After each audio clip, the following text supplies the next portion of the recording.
Hello everyone, my name is Rebecca. Let's talk about makeup.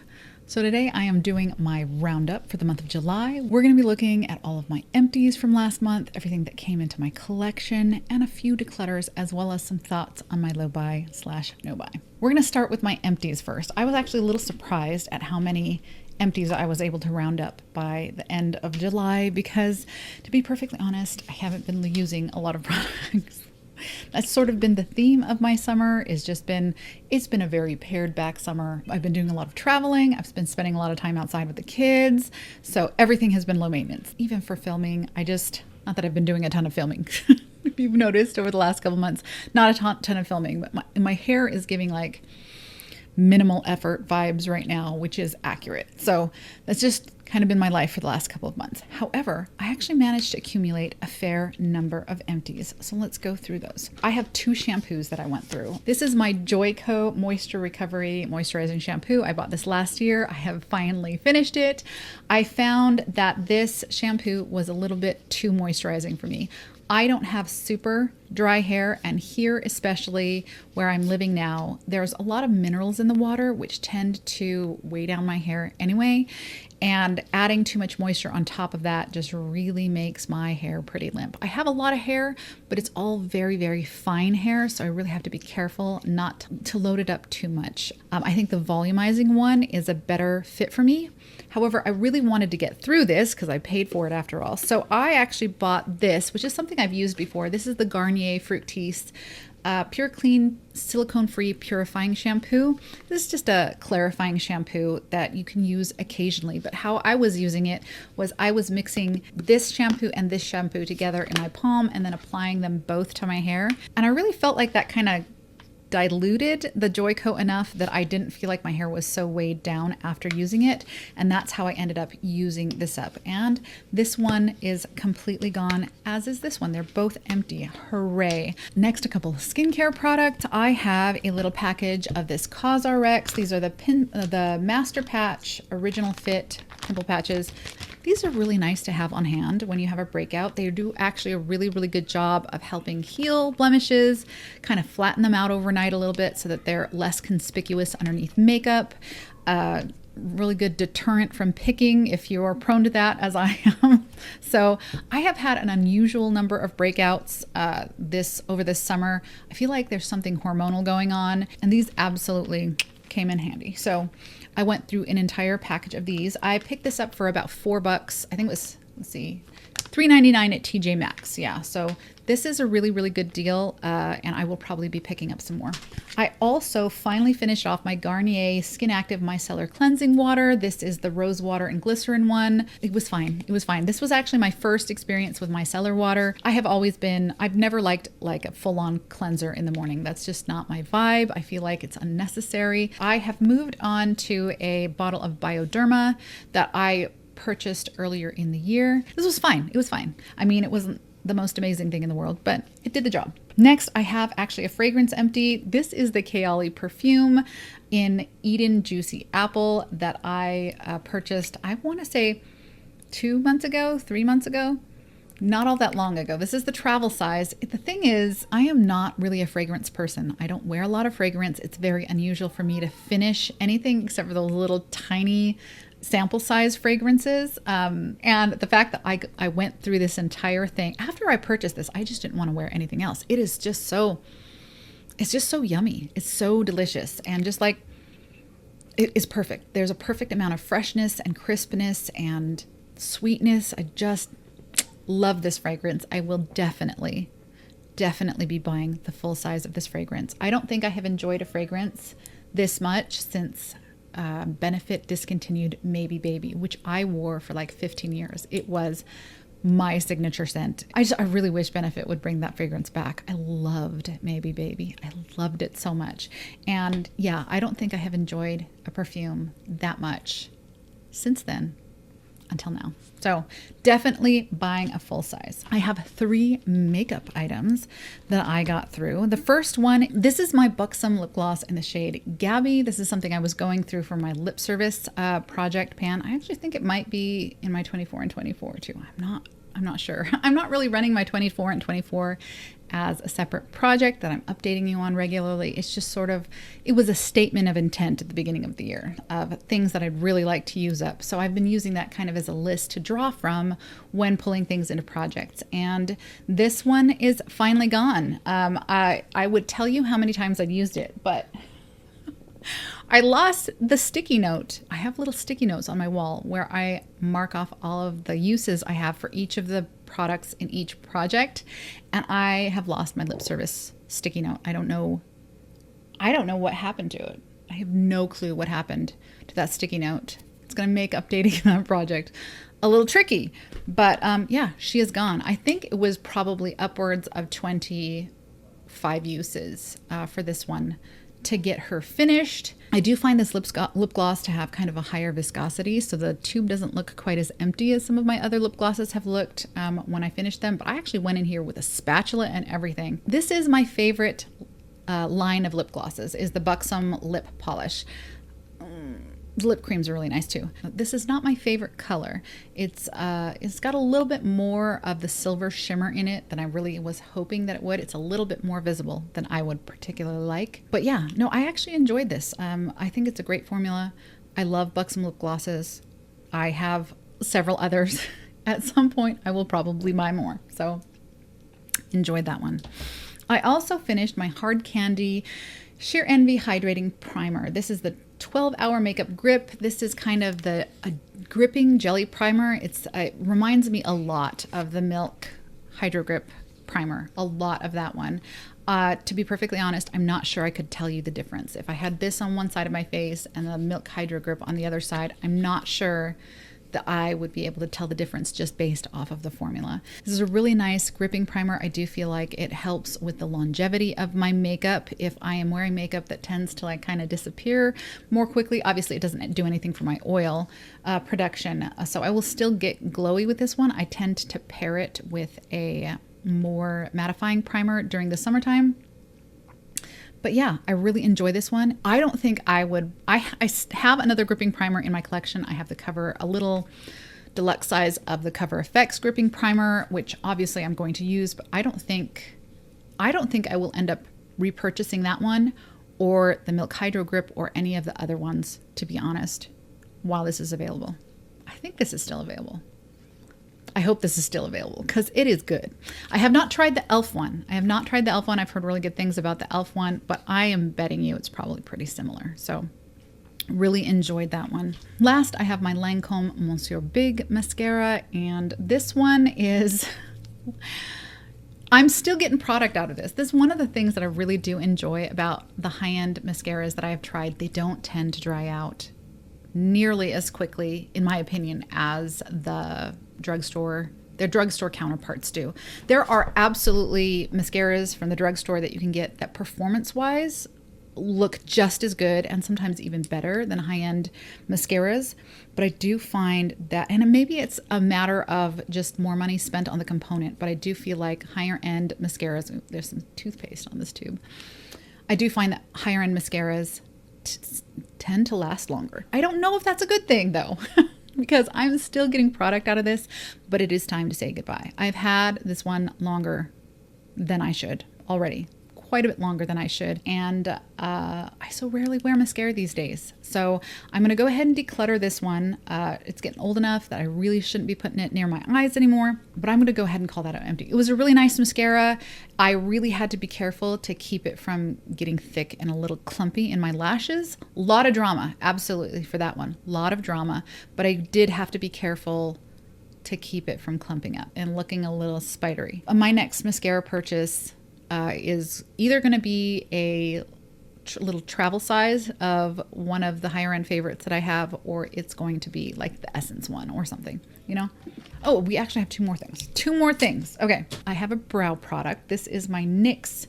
No, this is my Ulta. I already finished my NYX. This is my Ulta Beauty Ultra Slim Brow Pencil in the shade Natural Black. Really enjoyed this one. I felt like it had a good level of pigment, but wasn't like excessively creamy, which is something that I really try to avoid, given the fact that I do use the shade black because I want zero warmth in my eyebrows. Zero warmth. And because of that, I really need it to not be too pigmented. Otherwise, it's just too easy for me to end up with a Sharpie brow, you know? So I really enjoyed this one. I want to spend less. I want to spend less than this. And I don't know if that's possible for me to spend less than this. To be perfectly honest, I feel like Ulta is a little more expensive than I expect them to be for what they are. But they do go on sale pretty regularly. So I might just wait until a buy one, get one 50% off sale and pick up a couple of these because it was quite nice and I enjoyed it. Last, I have one of these. This is my little, the label is completely worn off, but this is my Lash Links lash glue. This is their Pro Lash Glue, something, something. This is the lash glue that I use to glue on my little eyelash segments. It is my favorite glue. It gives me the best longevity. I really enjoy this. Only thing that would improve this for me personally is if it was a brush tip. It has a little mascara wand, which I get, but I do not comb the glue through my lashes. I feel like that just ends up with a sticky hot mess. I like the glue to be just at the base of my lashes and just along the band of the lash cluster. And I feel like that gives me really good longevity without my eyes gluing shut every time I blink. You know what I'm saying? We'll definitely be repurchasing. I actually have a subscription on Amazon that sends this to me every 3 months, which is a pretty good rate for me. I go through one of these about every 3 months. So those are my empties for the month of July. That's actually a little bit more than I expected, but yeah, I'm pleased with that. Next, I have a few declutters, but listen, I can't tell you about all the declutters because listen, so I have a good friend, Lydia. Hi, Lydia. And every time I see her, we don't live in the same state. So every time I see her, I like to bring her a goodie bag from my collection. And because I know she will appreciate it. And gifts are my love language. So I usually just go through my collection and pick a few things that I think that she'll like. And so I went and visited her last month, but I put the bag together as I was literally as I was preparing to leave to drive up to see her. It was like a 5-6 hour drive. So I was in a hurry. And I didn't write it down. The last time I decluttered a bunch of stuff to her, I did the same thing. I really need to plan a little bit better. So I'm not 100% sure about everything that I decluttered to her. We'll get a better picture of what I decluttered to her probably when I do my inventory series at the end of the year and we see what's missing. But I know that I decluttered to her my Flower Beauty Blush Balm in the shade Nectar. It was in the shade Nectar. So I decluttered that to her. I decluttered a Stila Shimmer and Glow, the one in the shade Grace, but I'm not sure if it was last month that I did that or if it was the previous time that I saw her. I know that one's gone. I decluttered to her a couple of my AOA Studios lip liners that were just sitting in my drawer. I purchased from Shop Miss A. They weren't quite the right tone for me. Most of what I put in her bag this time was from my collection of deluxe and sample sizes. So I'm not 100% sure what else went into that bag. It was just a few things here and there. I'll keep better track next time. But yeah, when we're doing the inventory series, I'm sure at that point it will become clear what I passed on to her. So let's talk about the things that came into my collection in the month of July. Last month, I lumped my empties and my new purchases together because there just wasn't a lot. And we are in the same boat. I purchased another one of these. This is the Garnier Fructis clarifying shampoo that I just finished this one as well. So I hadn't quite, when I finished the other bottle, I hadn't quite finished this one. And so I purchased another one. I also do like to have something like this on hand, particularly in the fall and winter when I am heat styling my hair a little bit more often and I feel like I have more product buildup that I need to remove. This is very useful. I don't usually talk about my lashes and I don't know why. I think it's because I've had the lashes that I use on auto delivery every month for like the last year and a half. And so I don't think of them when I'm like trying to think of all of my new purchases in the month. That's not what I think of. However, I did want to briefly talk about these. So these are the lashes I've been using for the last year and a half. These are really beautiful lashes. This is the Alka style in the C curl. I prefer a C curl on my eye. I find that the D curl can end up looking a little caterpillary on me, on my particular eye shape. So I do prefer the C curl. And these have just been my favorites since I started using them a year and a half ago. The brand repackaged. So this is the old packaging. The new packaging is a completely clear front, and they seem to have changed the lashes. It's still the same style, still the same curl and length that I'm getting delivered to me. They just don't look the same on the eyes. So I took a closer look at them and I realized that the Alka is now the band is a lot thicker. The fibers are not as soft or fluffy as they used to be. The manufacturing has definitely changed for this style. I have a few of them right here. These are all 12s. I was keeping all of my 12s in here because I don't go through the 12s as quickly as I go through the 14s and 16s. And they definitely were not as soft and fluffy. The band was thicker and not quite as flexible. And it was definitely much more of a D curl than a C curl. Now, for those of you who prefer a D curl, that might not be a problem, but they're labeled as C curl. They already have a D curl option for them. I don't know if the D curl is now curlier with their new manufacturing, whatever changed. They just don't look good on me anymore. They don't look the way I want my eyelashes to look. So I had to do a lot of digging. After a while, I actually did pick up another case of lashes off Amazon.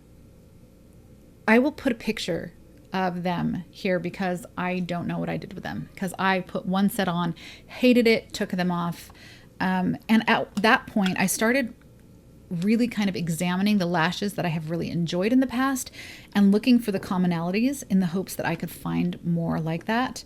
And I realized in order for me to really enjoy the way these little segments look on my eyes, I am really looking for that W shape. Do you see that W shape in the cluster? I really need it to look like that in order to have kind of the fluffy, separated look that I'm really looking for. I really don't like that super dense, very orderly, parallel lash look. I find it looks strange and unnatural on my face, and I'm not into it. So I realized I needed to start looking for something that looked like that. And I found something.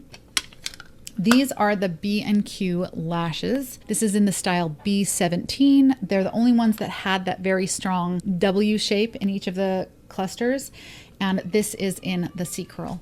I picked these up on Amazon for about $10, and they are, I don't know if they are a spot on dupe for what these used to be, but they are very, very close. I would actually say these are a little bit more lightweight and a little bit softer than these originally were. I think these might be a little nicer. So that is nice. There's a little bit of an upgrade here. The only downside is these are $10, where I was getting these for like $7, $8 each. However, I do believe that there are more of them in the B&Q than I was getting in the Lankes. So very pleased with that discovery. Another thing I don't often talk about during these roundups, it's not really included in my inventory at the end of the year, are my nail things, my things for nail art. I do my own nails, and so I have a fair bit of supplies for my nails. And I don't usually talk about it, but I'm going to do that. I'm going to do that this month. I do the overlay method for the soft gel full cover tips. That is my favorite way of doing nails. I've used polygel, I've used builder gel, I have done everything basically except for acrylic. I mean, technically I have done acrylic because I've done dip, and dip is acrylic, but I have never sculpted with acrylic simply because I just can't. I just can't with the smell. Also, I do my nails in a bedroom I share with my husband. I'm not going to do that to him, you know? So I've never learned to sculpt acrylic. But my big weakness is shaping. I just really struggle with shaping. I know I just need more practice with it, but it was really the most frustrating part of doing nails for me was the shaping. So the tips are just the best thing that ever happened to me. I have used so many kinds of full cover soft gel tips, and just last year I decided to bite the bullet and buy some Apres Gel X tips, and I have not looked back. The fit is better for me. I struggle with fit for a couple of reasons. I have fairly large hands, and so I have fairly large nail beds, but they're actually also pretty long. I've seen longer, but it is a consistent problem with me, especially with things like press-on nails, that the nail bed's just not long enough for me. I also have a pretty strong natural C-curve on several of my fingers, and that's also something that can be a problem with certain nail tips. If they're too flat, they just don't fit right. So I find that the fit for the apres is just so much nicer. This last month, I picked up the apres ombre tips. So I purchased this box of the sculpted almond medium. These are very opaque at the tip and they are much more transparent. I don't know if you can see that here, but I'm going to blind you here. You can see that it's much more transparent toward the cuticle than it is toward the tip. They are incredibly sturdy. They are thicker at the tip than the other apres tips that I've used, but I find that these hold their shape better than the other apres tips that I've tried. And the apres tips in general hold their shape better than any of the other tips that I've tried, including the BT Art Box that were my favorites prior to finding the apres. Anyway, these are really, really nice. So the way that they work is I do the overlay method and I tend to put on my full cover tips a little bit away from the cuticle. The one thing that frustrated me about the full cover tips is that as soon as the cuticle started to grow out, it was not a graceful grow out. Until I learned from a bunch of Korean nail artists that I follow here on YouTube, that they would always place theirs a little bit away from the cuticle and then fill up that gap with either a top coat or with a hard gel. And that's what I do. So I put it on right about here. I fill in the gap with a hard gel. And then with this one, you just go over with a few coats of whatever nude nail polish that you want here at the base, or it could be any color nail polish, to be honest. It's better if it's a little bit transparent and then you can feather it out and it works so nicely. I was really, really pleased with these. It cost me about $23 for this box on Amazon. Really liking them, really liking them. So those are all of my purchases for the month of July. I didn't buy any makeup this month, not any makeup. That is very surprising for me. A little shocking for me, to be honest. Now that we are a little over halfway through the year, I wanted to just kind of take a look at my low buy / no buy. I am in a category specific low buy / no buy. I have certain categories that are in a replacement low buy, which means I need to finish one before I'm allowed to bring another one into my collection. And some are just on a solid no buy because I don't need any more. I am going to remove my low buy from some of these categories, and I'm going to reduce the restriction of some of the no buys and make them into low buys.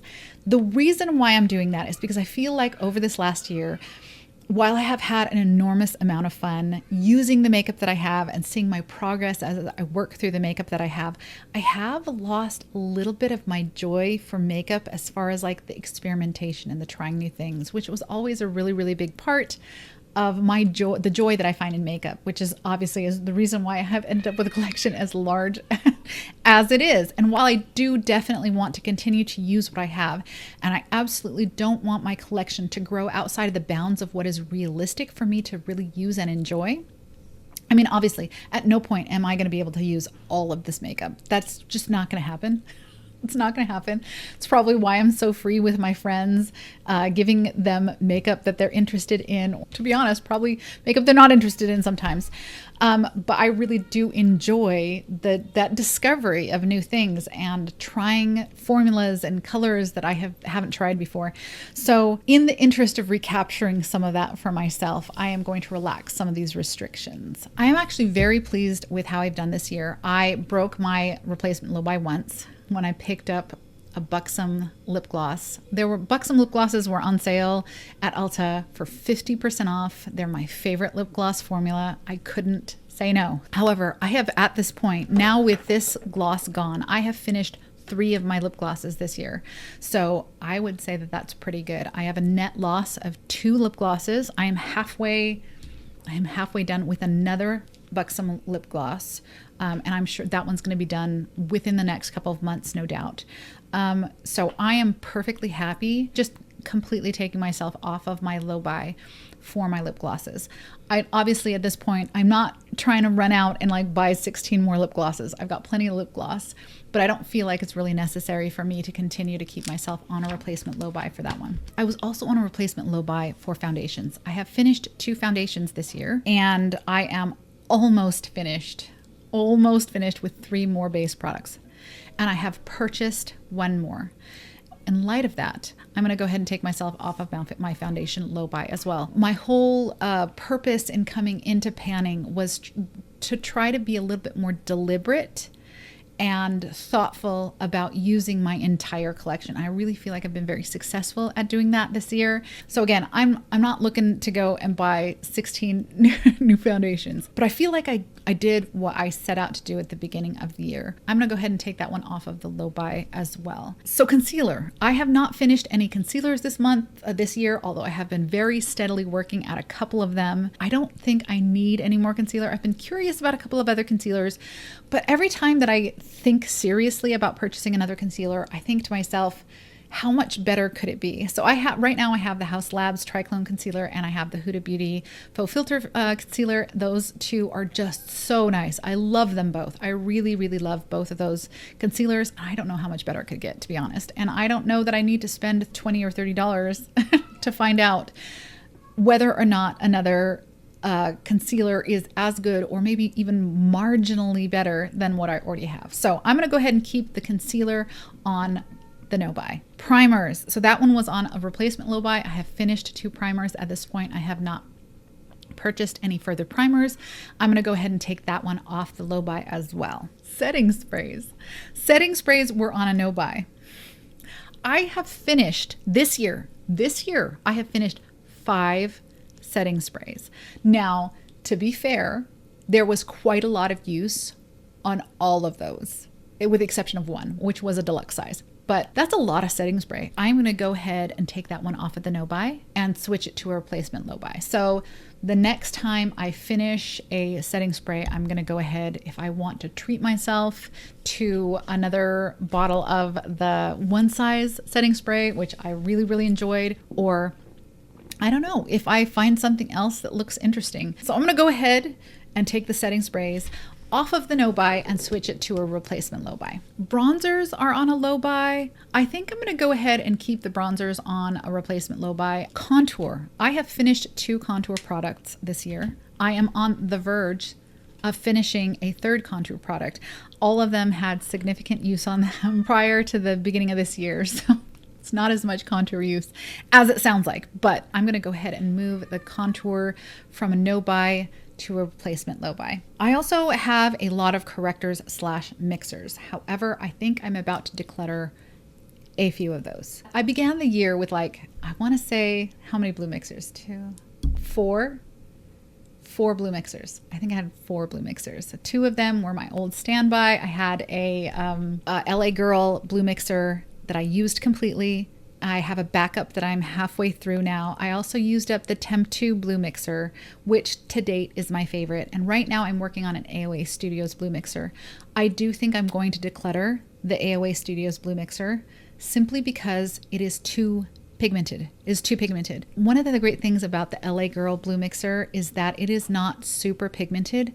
So I have fewer instances where I accidentally mix a little bit too much of the blue mixer in and I end up with green foundation. I mean, I want it to be a little bit green, but I don't need to be Kermit green. You know what I'm saying? I actually think I'm going to go ahead and declutter the AOA Studios one simply because 1 drop is usually too much. Trying to measure out less than a drop, really, really difficult. So I'm probably going to declutter that one. I also have a couple of kind of darker foundations that I use to mix into my other foundations to darken them up during the summertime, which is very, very useful. One of them in particular I'm finding is just a little too yellow, and I'm finding I'm having to correct for the yellow. I have to correct pretty much every foundation that I own, so I don't want to have to correct the mixer as well. So that one is probably going to end up being decluttered as well. I still have half a bottle of the LA Girl mixer that I really do like, but I just cannot wait to get back to the Temp 2. The Temp 2 was perfect. It was the perfect type of blue. It was the perfect consistency. It was the perfect level of opacity. It wasn't a struggle to measure out the right amount. I just really enjoyed the Temp 2 mixer. I can't wait to get back to it. So I'm going to move my correctors and mixers from a no buy to a low buy. I'm probably going to wait until I am done with the LA Girl blue mixer before I repurchase the Temp 2. But yeah, switching that from a low buy to a no buy. Okay, blush. I think I'm just going to take all of my restrictions off the category of blush. Not because I need more blush. I don't need more blush. But because blush is one of those categories of makeup that just brings me a lot of joy, and I really enjoy trying new ones. And there have been a lot of new ones that have come out that just look delicious. And I want to try some of them. So I don't have plans to go and buy a whole bunch of blush at this point, but I do want to open myself up to that option in the hopes of kind of like injecting a little bit more of that sense of adventure into makeup in general for me. So we're just taking all the restrictions off of that. I have not finished any of my blushes, but I have decluttered, let's see, 1, 2, 3, three of them. I have decluttered 3, and hopefully by the end of the year, I will have finished my Super Shock, my ColourPop Super Shock. That is the plan. Okay, so powder, we have been on a no buy. I'm actually happy with that. I'm going to keep powder on a no buy. Powder isn't a realm where I feel like I need a lot of experimentation. It's not a particularly fun category for me, and I have plenty of powder that I really, really enjoy. So keeping it on a no buy. Highlighter, don't use a lot of highlighter. I have some really pretty ones. I just don't think to reach for it very often. Again, not a super fun category for me, so we're keeping that on a no buy. Eyeshadow palettes have been unrestricted this year, and despite that, I've acquired 4 eyeshadow palettes since the beginning of the year. And let me tell you, listen, for someone as obsessed with eyeshadow as I am, or at least have been in the past, you can't tell by my eyeshadow right now, that's actually really good. When I take into account my eyeshadow acquisition over the past couple of years, that's actually quite good for me. I have no interest in putting restrictions on this category, so we're going to keep it as it is. Eye primer, I'm happy with the eye primer I have. I don't feel the need for any additional eye primer, so we're going to keep that on a low buy in case I finish something and I want to replace it. Liquid liner is on a no buy. I got all the liquid liner I could possibly need. I have some that are unopened at this point that need to stay unopened. So I don't see me needing any more liquid liner. Mascara was on a no buy, but I have no mascara left. We're all done. No mascara left. I am not going to immediately go out and buy more mascara, simply because I wear it so rarely. And when I do buy one, I'm probably going to purchase a little collection of deluxe sizes or sample sizes that has a little mascara in it. That's probably how I'm going to get another mascara. So that one was on a no buy. I'm just going to go ahead and take the restrictions off of mascara. Brows have been on a replacement low buy. And so far this year, I have finished, let's see, 1, 2, 3, 4. I have finished 4 brow products, and I'm about to finish a 5th. I have a brow gel that is just about done. So yeah, I am going to go ahead and take restrictions off of that one. As I don't feel the need to replace anything immediately, but yeah, I'm just going to go ahead and take the restrictions off of that as well. I put myself on a lipstick no buy because I feel like at the beginning of the year, I was compensating for not being able to purchase in some of my more fun categories like foundation, blush, bronzer, concealer, kind of those areas that I really like to experiment in. I feel like I was compensating for it by buying lipsticks, and I don't wear enough lipstick to justify that rate of acquisition. So I'm going to go ahead. I have plenty of lipsticks. They're beautiful lipsticks. I don't need any more lipsticks. I'm going to go ahead and keep liquid lipsticks and or bullet lipsticks on a no buy for now. And that was it for my low buy, no buy for the majority of my no buy categories, with a couple of exceptions, including lipstick, liner, powder, highlighter. Those are all staying on no buys. For the most part, my low buys are becoming unrestricted and my no buys are becoming low buys. And I feel good about that. I don't have plans to buy any makeup immediately. I do think I probably will acquire. There are a couple of eyeshadow palettes that I've had my eye on for a while now, like a year now, that I may acquire within the next couple of months. That's the only thing that I'm planning to purchase. But again, I'm hoping this will kind of reignite my sense of adventure, I guess, when it comes to makeup. So that is it for the month of July. Thank you so much for spending this time with me, and I will see you in the next one. Bye.